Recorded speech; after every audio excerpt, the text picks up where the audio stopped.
그 다음에 한 것이 뭐냐면 이 못하게 하는 게 육신적인 기질, 성향, 습관입니다. 고전 15장 31절 볼게요. 고린도전서 15장. 오늘 요한복음은 안 배우고 왜 이걸 또 하냐고 하실 수 있는데 가끔 이제 별미도 드시고 해야 되니까. 고린도전서 15장 31, 32절 보시면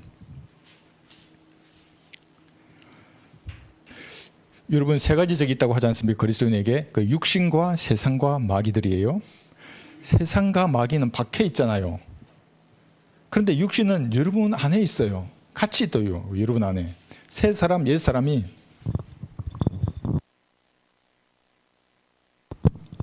싸우는 거지 않습니까? 그러니까 제일 먼저 여러분의 육신부터 다스려야 하는 겁니다. 아말렉이에요. 아말렉. 관석에 쳐놓고 못질을 해야 된다고요. 가끔 얘가 못 빼고 튀어나오면 다시 기도하여서 자백해서 죽은 것으로 여겨야 된다고요. 야 들어가라고. 머리 뒤물고 들어가라고. 넌 죽었다고. 죄 짓고자 하는 너는 죽었으니까 지금 들어가라고. 그러니까 다시 또 못질해야 된다고요. 언제까지? 죽을 때까지. 이때가 될 때까지 여러분 유심히 봐야 된다고요. 내 관속에 못이 빠졌네. 이게 튀어나온다고요. 죄가. 사정없이 받고 죽은 것으로 여기고 예수님 피로 씻어야 된다고 이거를. 그래야 그 다음 단계로 가는 거예요. 영이 돼버려서 갑자기 또 뭔가 내가 실수로 저지를 했어요. 두려워하지 말고 진지하게 또 자백하고 일어나요. 가는 거예요. 이렇게 해야 된다고 이렇게. 이 육신을 여기 고전 15장 31, 32절을 보시면 내가 그리스도 예수 안에서 우리 주 안에서 지니고 있는 너희의 자랑으로서 단언하노니 나는 매일 죽노라. 육신적인 기질, 성향, 습관들 여러분 잘 생각해 보세요. 구원받기 전에 가지고 있던 나의 기질이 있어요. 매일 죽여야 합니다. 그를 성령으로서 죽여야 합니다. 성령 충만함으로. 그러니까 설교를 듣고 찬양을 드리고 하나님 주신 감동으로 이겨내려고 하는 겁니다. 중들은 막 머리를 벽에 부딪히잖아요. 이기려고. 아니면 목탁 두드리고 고요 속에 무아지경이 빠지려고 그러고 그러면서 그 욕망을 잊으려 한다고요. 여러분들은 성령 충만함으로 이겨내야 하는 겁니다. 저라고 없겠습니까? 육신적인 기절이. 빠른 이 군대 생활에 력한 목사님보다는 제가 빠르지 않을 것 같던데 그분은 현관문 들어올 때 신발이 먼저 들어온다잖아요. 현관문 창조는 신발부터 팍 차고 그 다음에 몸이 들어간다잖아요. 저는 그 정도는 아니에요. 아주 신사적으로 신발 벗고 이렇게 들어가는데 그래도 성격이 빨라요. 성격이 좀 급해요. 그분은 보병 장교니까 걸어가는 수준이고 저는 탱크가 달리는 수준이에요. 정말로. 그래서 제가 그런데 어쨌거나 사람마다 다른 게 있는 겁니다. 욱할 때 여러분 한 번만 참아서 이겨보세요. 그게 승리하는 겁니다. 현재 몇 %잖아요. 이건 승리해야 될 겁니다. 이 승리했고 승리할 게 예정되어 있어요. 패배하고 싶어도 이건 패배할 수 없어요. 미래에는 여러분이 예수님과 뭔가 똑같이 될 것이 로마서 8장 29절에서 예정되어 있다고요. 지금은 뭐예요? 여러분들이 그렇게 해야 되는 겁니다. 9장 27절 볼까요? 고전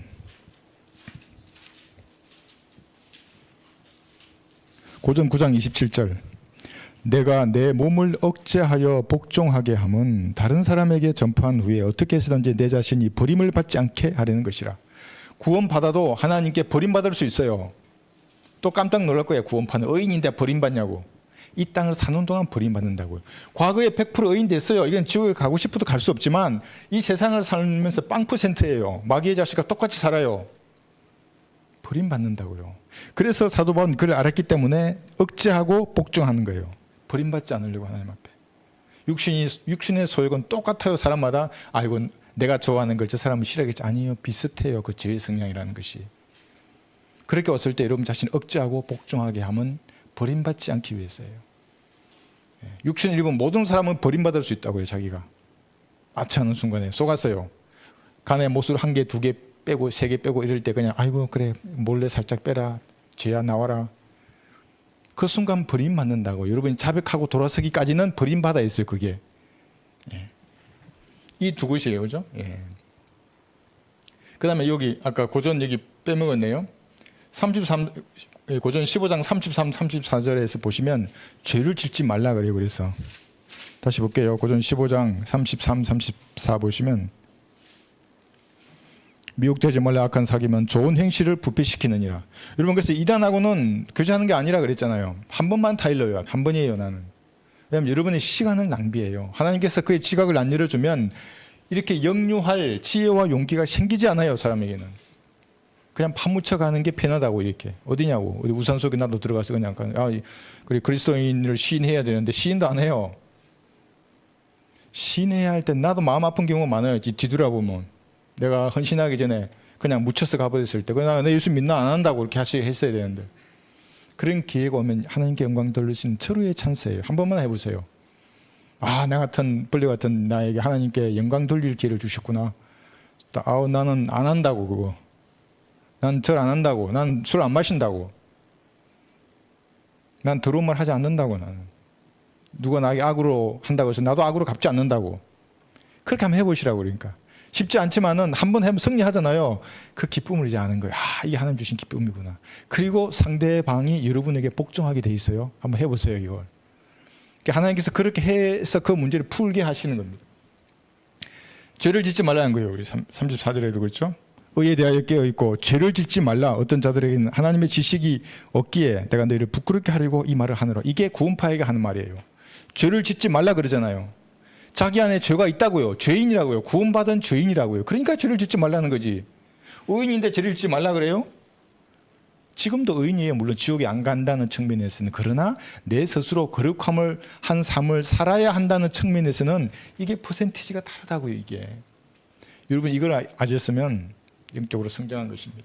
요한복음 42장 4, 6절에 보시면 상한 마음을 하나님께서 주십니다. 그래서 어떤 사람이 강박하게 여러분에게 대적하지 않습니까? 기도하세요. 하나님께서 그의 마음을 돌이키셔서 이런 마음을 달라고. 자기 존재에 대해서 비통해하는 마음을 달라고. 구원받지 않은 죄인이에요. 인생을 바라보는 관조를 좀 바꿔주십시오. 하나님. 탕자와 같은 삶을 살면서도, 세상과 인합된 삶을 살면서도 자기 실체를 몰라요. 그 사람이. 욥기 42장 이게 4, 6절에 보시면 내가 간구하오니 들으소서. 내가 말하겠나이다. 내가 주께 묻겠사오니 나로 알게 하소서. 내가 주에 대하여 귀로만 들었사오나 이제는 내 눈으로 주를 보나이다. 그러니까 주의 천사를 욥이 본 겁니다. 이제 마노아, 아브라함, 구약에 많이 나셨어요. 예수님께서 주의 천사로 33살 반의 남자로. 그러므로 내가 나를 미워하고 티끌과 재 속에서 회개했나이다. 이거 잘 보세요. 이게 나를 미워해요. 이제 정확하게 아는 거예요. 이게 나를 미워하고 티끌과 재 속에서 회개하는 거예요. 왜 티끌과 재 속에 있기 전에는 몰랐어요. 욥은 자기가 의인이라고 생각했던 거예요. 내 행위로. 욥은 다른 사람처럼 죄를 짓지 않았어요. 막 허랑방탕하게 살거나. 그래서 욥기 1장 1절이나 8절을 보면 욥은 의인이었어요. 그래서 그렇지만 그것이 자기 의를 형성한다고 생각한 거예요. 하나님 앞에 감히. 그러니까 이제 다 가져갔잖아요. 자식도 잃고 마누라도 하나님을 저주하고 죽으라 그러고 가버리고 재산 다 잃고 종기가 나서 긁었잖아요. 기어장으로. 그런 티끌과 재 속에 있으니까 진정으로 자기 존재를 아는 거예요. 아, 주신 것도 하나님이고 가져가신 분은 하나님이시구나. 모든 것이 하나님께로부터 하나님께로 가는구나. 내가 좀 뭘 내세울 수 있겠는가. 자기 존재에 대한 슬픔이 탄식이 그래서야 나와요. 이런 죄인이 구원받는 거예요. 이 땅을 현재를 살아가는 그리스도인들 중에서도. 똑똑한 자 나와서 예수님의 피를 보면서 나 의인이야. 나 죄 없어. 그리고 교만한 데서로 하나님 앞에 서다가는 재앙이 어느 날 다가와요. 이런 자세가 돼야만이 성도도 더 거룩한 삶을 살 수가 있어요. 하나님 앞에 갔을 때. 고린도후서 7장 10절이 그래서 이 말씀입니다. 하나님의 뜻대로 하는 슬픔은 구원을 위한 회개에 이르게 하므로 후회할 것이 없느니라. 그러나 세상의 슬픔은 사망에 이르느니라. 그러니까 여러분 술집에 가보면 분위기가 쫙 가라앉는다고요. 아니면 팍 올리든지. 분위기가 올라가 있는데도 그 기조에 깔려있는 정서는 뭐냐면 슬픔이에요. 술 마시도 슬프고 술 마시고 노래하고 춤을 추어도 슬퍼요. 세상 슬픔이에요. 그게. 그러다가 죽었어요. 지옥에 가는 거잖아요. 영원히 슬프다고요. 그러나 이런 자기 존재에 대한 그 의미를 진정으로 안다면 죄인이면 구원받을 수 있어요. 갈보리의 피를 바로 믿을 수 있어요. 녹화하는 소리가 들려요. 내가 탕자처럼 살다가도 바로 돌아온다고요. 이제 이렇게 좀 아셨으면 좋겠습니다. 그래서 이렇게 영류에 가려고 그러면 여러분들은 교류적으로도 성별해야 되고 이런 육신적인 기질이 여러분을 주관해서 이렇게 팍 나오지 않도록 억제하고 자제하고, 그죠? 그런 삶을 사셔야만이 그리스도인의 삶을 살 수 있는 겁니다.